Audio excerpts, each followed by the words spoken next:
오문범의 오늘의 뉴스점입니다. 자, 오늘 스튜디오에 부산 YMC 오문범 사무총장 나오셨습니다. 안녕하십니까? 어서 네, 안녕하십니까? 반갑습니다. 자, 오늘 첫 소식은 산업은행 부산 이전 관련 소식인데 요즘 좀 답답한 흐름을 보여주고 있습니다. 그리고 이번 국감에서도 민주당 의원 사이에서도 좀 온도차가 느껴지는 그런 주장이 있었고요. 예, 여야 정치 현안들이 좀 복잡하게 얽히다 보니까 이번 회기내 처리를 좀 기대했었죠. 그런데 이 산업은행법 개정이 점점 어려워지는 그런 상황으로 가고 있습니다. 국감에서 김주현 금융위원장도 행정 절차를 마무리할 것이냐라고 했지만 원칙적인 답변에 그치면서 또 실망감을 준 바가 있었는데요. 24일이죠. 그 국회 정무위원회에서 이제 강석훈 산업은행장이 출석한 가운데 회의가 진행되었었는데 이 산업은행의 부산 이전과 관련해서 이제 특히 법 개정의 키를 쥐고 있다고 할 수 있는 이 민주당 의원들 사이에서도 서로 다른 입장들이 나오고 있습니다.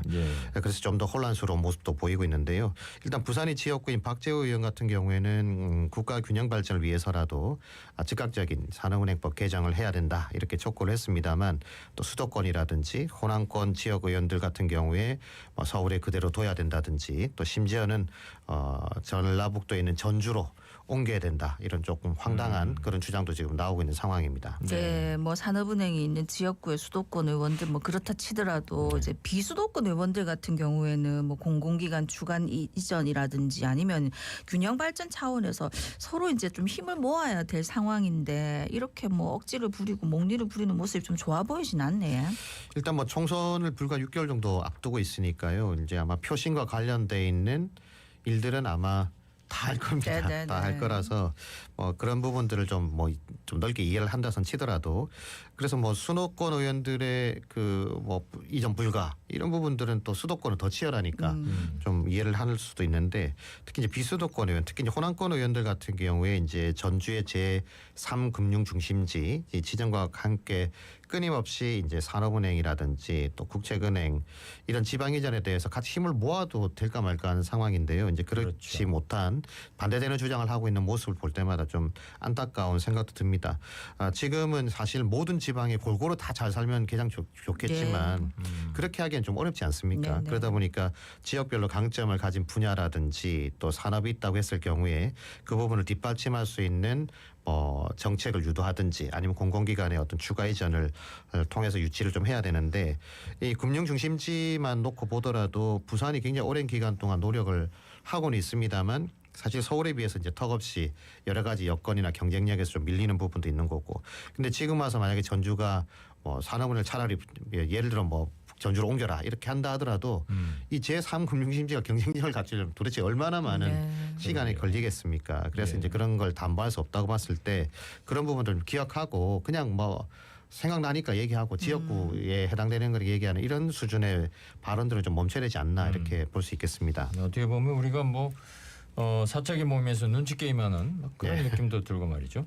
근데 이게 또 하나가 노조의 반대 부분인데 그 이번 국감에서 그 강석훈 산업은행장에게 법 개정만 기다리지 말고 노조를 설득하는 노력을 해라. 이런 주장도 있지 않았습니까? 예, 일단 박재호 의원이 좀 강력하게 주장했던 그런 내용이기도 한데요. 그 외에도 이제 일부 의원들 같은 경우에 작년 국감에서도 이 산업은행의 부산 이전과 관련해서 의원들을 산업은행 차원에서 좀 설득하겠다고 답변하지 않았느냐. 그런데 도대체 뭐 했느냐 이런 주장들도 있었는데요. 특히 이제 노조의 반대는 명확하지 않습니까? 이게 그렇죠. 지금 명확하게 나오고 있는 상황인데 이에 대한 설득 노력이 더 필요하다 이런 얘기들도 주장들이 나왔었습니다. 특히 이제 산업은행 부산 이전 같은 경우 행정적으로는 이제 금융위원회 승인 절차만 남아 있고 함께 이제 또 법 개정만 하게 되면 이제 두 가지만 딱 남은 그런 상황인데, 근데 이번 정기국회에서 만약 법 개정이 안 된다라고 했을 경우에 결국 내년 상반기도 어렵다. 이 시간에 여러 차례 말씀드렸습니다만 이게 이제 총선이 있고 총선이 끝나도 상임위 구성이라든지 여러 가지 절차들이 남아 있으니까 그렇게 보면 사실상 어떻게 보면 또 총선 결과에 따라서는 이제 물 건너갈 수 있는 그런 우려들도 분명히 있단 말이죠. 그래서 이 부산 이전의 어떤 당위성과 또 그 결과를 위해서라도 그걸 위해서 이제 취임했던 강석훈 산업은행장 취임할 때 첫 마디가 산업은행의 부산 이전이었습니다. 그런데 지금 그 말처럼 이제 국회라든지 또 아니면 노조와의 대화를 더 적극적으로 해야 되는 건 너무 당연한 이야기인 것 같고요.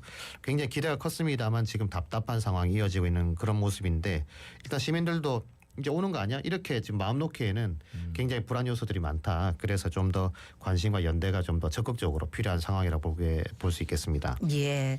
자, 두 번째 소식은 지방 의료 관련 내용입니다.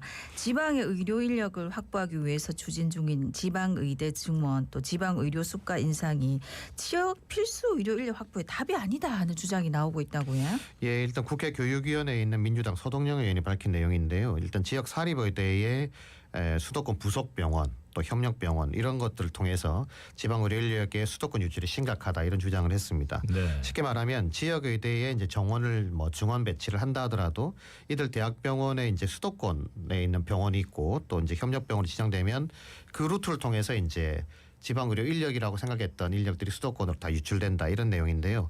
일단 지방 사립의대를 보니까 총 18개가 있는데 이 중 절반인 9개 의대는 수도권의 부속병원 혹은 협력병원을 지정해서 운영을 하고 있습니다.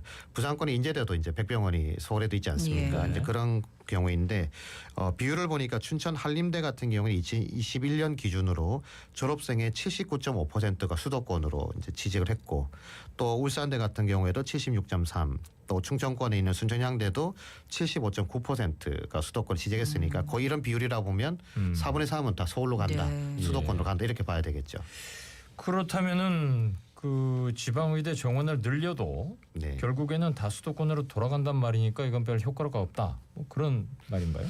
좀 그런 주장들이 이제 타당성을 가질 수 있는 부분이 있겠죠. 예. 최근에 이제 부산대나 동아대 로스쿨의 수도권 출신자 비율이 뭐 80% 이른다 이런 얘기들이 있었는데 이런 상황에서 의대라도 별반 다르지 않을 거다라고 네. 하는 추측은 할 수 있을 것 같습니다. 실제 이제 지방의 낮은 의대의 그 합격 점수를 보게 되면 서울대 일부 학과보다 높다는 통계도 있거든요. 그러니까 이 의대 쏠림 현상이 큰 상황에서 지방 의대의 정원을 늘려도 수도권 출신들은 결국 다시 수도권으로 돌아간다. 이렇게 되면 사실 지방 의대 증원을 하거나 또 지방 의료 수가 인상으로 지방 의료의 공백들을 메꿀 수 있느냐? 당연히 이제 없다. 이런 결론에 이제 이룰 수 있게 되는 건데요. 그런 점에서 이제 야당을 중심으로 제기되고 있는 뭐 지역 의사제 도입이라든지 어쩌면 국립대 중심의 증원과 같은 어떻게 보면 지방 의료 인력들이 지방에 그대로 머물 수 있게 하는 네. 이런 제도적 보완은 반드시 좀 필요한 부분이 아닐까라고 보아지는데 네. 또 하나가 이제 의료 수가 문제도 보니까 이제 비수도권 의료인들의 평균 사업 소득이요 수도권보다 약 2천만 원이 많더라고요. 그러니까 수도권에 있는 의사보다 지방에 있는 의사가 2천만 원 정도 더 네. 버는 겁니다. 그렇죠. 그러니까 그래놓고 수도권이 더 치열하다는 얘기잖아요. 그렇죠. 예. 근데도 또 역설적으로 개원의에 이제 병원을 개원하거나 의원을 개원하는 걸 보면 수도권이 더 많다. 그러니까 이게 지금 돈을 더 벌더라도 최종적으로 보면 궁극적으로 보면 수도권의 경쟁력이 더 좋다고 판단하는 거죠. 인구가 그쪽으로 몰리니까. 네. 이제 그런 부분을 생각하면 단순히 정원을 증원한다, 의료 수가를 조정한다. 이건 못지않게 이제 지방의 필수 의료 인력이 남을 수 있도록 하는 그런 부분들, 또 의원이나 병원의 유지를 위한 대책이 함께 고민되지 않으면 사실 이 어쩌면 수도권만 더 좋아지는 역설적으로 그런 문제들도 남을 수 있다 이렇게 볼 수 있겠습니다. 현재 시스템을 가지고 이 해결하려다 보면은 사실 답이 없는 거고. 그렇죠. 예. 관점이나 시각과 방향 자체를 좀 다르게 틀을 다 접근하는. 뜯어 고치는 네. 그런 원점에서 보는 게 어떻게 보면 맞다고 볼 수 뭐 있겠습니다. 조금 보완책도 분명히 필요한데 지역 의사제 도입 이런 거는 전혀 고려하지 않는다. 좀 이렇게 너무 예. 단호하게 말하지 그러니까요. 말고 좀 토론도 필요하지 않나 하는 네, 생각이 맞습니다. 듭니다. 네. 자, 세 번째 소식은 부산 지역 20대 청년들의 대졸 미취업 미혼 비율이 전국 특광역시 중에서 최고치를 기록했다 하는데 어떤 내용입니까? 예, 부산시 청년정책 기본계획 수립 영역 최종 보고에서 나온 내용인데요. 이 부산 지역의 대졸이면서 미취업과 미혼인 20대 비율이 전국 특광역시 중에 가장 높았다. 이런 이제 결과입니다. 특히 이제 특광역시 타 특광역시와 비교해 보면 전국 평균이 6.7% 정도가 되는데 예. 부산은 이제 대졸 미취업 미혼 비율이 10.9%, 꽤 높은 수준이죠. 차이가 많네요. 예, 그렇습니다. 그러니까 서울은 6.1, 대구가 6.8과도 상당한 거리가 있는데 부산보다 조금 밑에 있는데 인천이 10%, 광주가 9.1%였지만 어쨌든 부산이 이제 제일 높은 수치를 기록하고 있는 거죠. 네. 또 대졸이고 이제 취업이고 미혼인 20대 비율을 보니까 56.7%였는데 이것도 인천 광주보다는 조금 높지만 또 역시 서울과 대구에 비해서는 굉장히 낮은 수준으로 이렇게 조사가 되었습니다. 그리고 이제 대학 졸업 후에 첫 직장에 이른 시기도 부산은 13.1개월이 걸려서 전국 평균 11.3개월보다 2개월가량이 낮았는데 이것도 이제 전국에서 또 굉장히 낮은 수준이고요. 또 졸업 후 부모와 함께 사는 일명 이제 캥거루족이라고 하는데 이 비율도 높았고 분과율도 5.8%로 전국 특광여시 중에 가장 낮았다. 그러니까 청년들이 살기에 굉장히 그렇네. 좋지 않은 조건을 네. 가지고 있다는 걸 볼 수 있는 겁니다. 그 여러 가지 섹터 중에서 나은 게 하나도 없네요. 그렇습니다. 지금. 뭐 미용 비율도 그렇고, 네네네. 그다음에 뭐 취준 기간도 그렇고. 그렇죠. 예. 와, 분과율도 이 정도? 낮고요. 아, 이 정도 있습니까? 네. 그렇다면 이게 좀 어떤 정책도 좀 네. 달라진 그 내용에 맞게 좀 맞춰서 좀 만들어내야 될 것 같아요.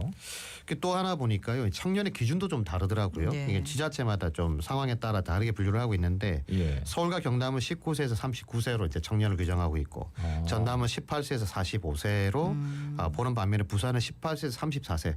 그러니까 제일 청년층을 좀 폭을 좁게 네. 이제 보고 있다고 볼 수 있는 거죠. 이게 노령화 비율도 부산은 제일 빠른 속도를 보이고 있고 또 뭐 100세 시대, 또 청년들의 결혼 시기가 늦어지는 것, 또 취업 시기도 늦어지는 것 이런 걸 감안하면 이 청년 관련돼 있는 정책에 대한 기준을 좀 더 부산 현실에 맞는 걸로 방향을 전환하는 건 굉장히 중요해 보입니다. 그러니까 이렇게 해서 청년 관련 정책을 편다 했을 때 만약에 뭐 34세밖에 안 되면 35세 되면 안 되는 거잖아요. 근데 네. 서울에 가면 또 되는 거고 그러니까 이런 기준이 되니까 그러면 만약에 제도 지원을 받고자 했을 때 서울로 가지 않겠습니까? 네네. 예, 그러니까 그런 부분을 감안해 보면 이런 소외되지 않는 청년들의 계층을 좀 더 범위를 넓히는 건 당연한 조치로 보이고요. 또 분과율이 낮고 부모에 대한 의존도가 높다는 거는 이 청년 취업률이나 여러 요소를 좀 감안해 볼 필요가 있을 것 같습니다. 네. 물론 부산 청년들이 그냥 부모님을 좋아해서 그러면 다행이지만 그럴 가능성은 없어 보이고. 네. 그래서 이제 부산시가 어쨌든 2기 청년정책 기본계획 5년 계획을 이제 수립하려고 하는 시점이 있으니까 예. 이런 현실적인 부분들 그리고 또 장래에 대한 대비책도 같이 좀 고려를 해서 부산형 청년정책이 좀 말로만 되풀이되지 않는 그런 좀 실질적인 대책이 좀 나와야 될 것 같습니다. 예. 아 언제쯤 뉴스에 부산이 뭐 좋은 걸로 순위가 높은 걸 보게 될지 예, 뭐 그래요. 기대는 해보겠습니다. 자 마지막 소식은 부산을 기점으로 하는 화물 항공사 설립 관련 소식인데 사실 이제 항공물류의 중요성이 예. 커지는 상황에서 굉장히 좀 고무적인 소식이네요. 네, 최근 국토교통부가 이제 항공운송사업 면허 신청 내용을 공고를 했는데요. 부산에 주소를 둔 시리우스 항공이라고 하는 데서 일단 면허 신청을 했습니다. 이 항공사는 이제 중장거리를 대상으로 하는 화물 운송사, 화물 전담 운송사인데요. 예. 이 공고된 내용을 보니까 시리우스 항공은 대형 화물기 A330F 세대 그리고 B777F 한 대를 투입해서 중장거리 이 국제선을 운항하겠다 이런 계획을 내놓고 있습니다. 김해를 기점으로 해서 이제 카자 알마티를 경유해서 독일의 프랑크푸르트 노선도 이제 계획을 하고 있고 예. 또 김해공항에서 알래스카 앵커리지를 경유해서 멕시코 시티가 이제 북중미 노선도 네. 하나 또 이렇게 개설 계획도 있고요. 이외에도 김해 싱가포르, 김해 하노이 중거리 노선도 있고 인천 출발에 이제 미국 유럽 노선도 계획을 하고 있는데 어쨌든 운송사업 면허는 올 연말에 이제 일단 검토를 통해서 결정이 될 거고 만약 이걸 통과한다면 운항 허가는 내년 여름쯤 결정될 걸로 이렇게 봐주고 있습니다. 네. 그럼 현재는 이 화물 같은 게 부산 지역에서 인천으로 갔다가 네네. 인천에서 다 가는 그런 그렇죠. 상태죠. 그런 거죠. 예, 그런 네, 거죠. 그러니까 만약에 부산에서 바로 출발한다면은 이거 경쟁력도 굉장히 큰 것 같은데 이 항공 물류를 전담하는 지역 항공사라는 거는 굉장히 긍정적인 내용 아닙니까? 예, 그렇게 볼 수 있습니다. 지금 특히 이제 에어 부산의 어려움이 계속 가중되고 예. 있는 상황에서 예. 부산을 기점으로 하는 이제 항공 물류 전담하는 운송사가 생긴다고 했을 경우는 가덕 신공항이 생겼을 때도 굉장히 유리한 측면들이 분명히 있는 거고요. 네. 가뜩이나 비율을 낮게 물류 비용을 낮게 측정해서 문제가 많은데 이런 부분들은 충분히 좀 돌파구가 될 수 있는 그런 여지는 있어 보입니다. 여기에다가 이제 어쨌든 에어 부산에 대한 분리매각 이게 좀 지지부진한데요. 이 부분도 좀 빠르게 좀 어떻게 조치를 좀 네. 해서 모든 저가항공사에서 에어 부산이 계속 밀리고 있잖아요. 네, 그러니까 네. 가장 경쟁력이 있는 항공사였는데 그러게요. 그래서 이번 그 화물 물류 항공 물류 전담하는 운송사뿐만 아니라 이 부분에다 같이 좀 챙겨서 이게 완료가 될 수 있도록 좀 해서 이 부산시의 어떤 항공 관련돼 있는 그런 경쟁력들을 좀 확보할 수 있는 그런 기회를 더 넓혀 나가야 될 것 같습니다. 이런 네. 것들이 이제 지방 소멸을 막는 작은 노력들이 네, 아, 네, 그렇습니다. 네. 예. 네. 예, 오늘 말씀 여기까지 듣겠습니다. 고맙습니다. 네, 감사합니다. 네, 지금까지 부산 YMCA의 오문범 사무총장이었습니다.